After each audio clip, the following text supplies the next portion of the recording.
Ha. Is it just, well, do we have all of them through now? Alright. A long time ago, in a state far, far away. The date was March 29th, 1993. The occurrences on that day are somewhat controversial. Wait. Stop. Wait. Not what day? Sorry.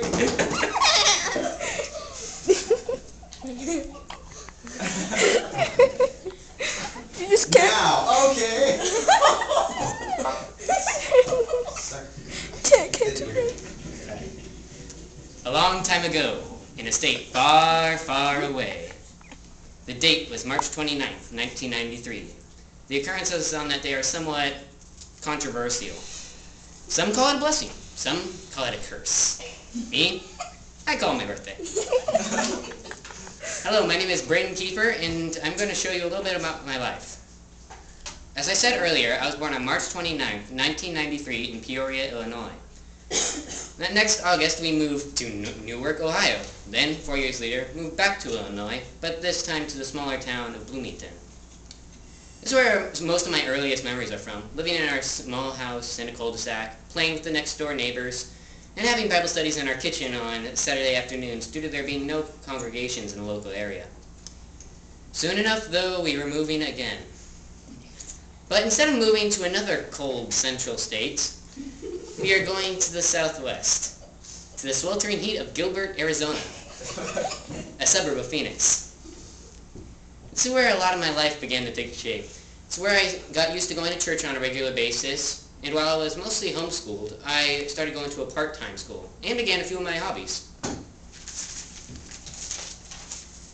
Going to the Phoenix church congregation and taking part in Eagle Ridge, the part-time school I mentioned, opened up the opportunity to meet many new friends and try many new things. For example, although I did play for a small amount of time in Illinois, I got to play Little League Baseball with people I actually knew from school. Eventually I did have to quit, though, due to the majority of the games being on Saturdays. Going to school also allowed me to begin playing the saxophone, even though it was a little difficult playing an instrument that was the same height as me. After 5.5 seemingly short years, though, my fun in the sun, and thoughts of never seeing snow again, came to an abrupt end. My dad was now working for the ministry, and he was chosen to come pastor the Pacific Northwest region. Trust me, the difference is amazing. For example, in Arizona, it was not uncommon to get rain once or twice an entire year. Here, on the other hand, you get the point. That's probably enough about my history for now, though. For the 2.5 years we've lived here, we have lived in our car, a Dodge Durango, pretty comfortable. A little cramped when 6 people are sleeping in it, but it's nice. No, sorry. We actually live in Salem, Oregon, in a good-sized house atop a hill. As most of you probably know, I have 2 brothers, Aaron, who's 20, and Josh, who is 18. And they are both in Salem right now. And I also have a younger sister, Michaela, who is 9, who is here in Seattle. My hobbies include writing, drawing, and, what list would be complete without it, games of all types. I also try to practice the saxophone, but admittedly, I haven't practiced as much as I should. My favorite sports include hockey, baseball, and soccer, although I enjoy almost all sports. Here are some other fun facts about me. I was a major collector of Legos in the past. Trust me, major is an understatement.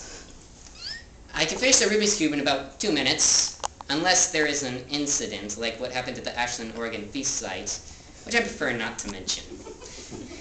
And I have a pet dog, a miniature dachshund named Abby, a very memorable dog. I'm sure everyone who has seen her has their memories of her. The life of a minister's son may have its drawbacks, but it's also very enjoyable. Getting to see all the different people from the different congregations is something I always look forward to, although the average 5-hour drives I can't really say the same for. Thankfully, most problems that would arise from being on the road so often are taken care of.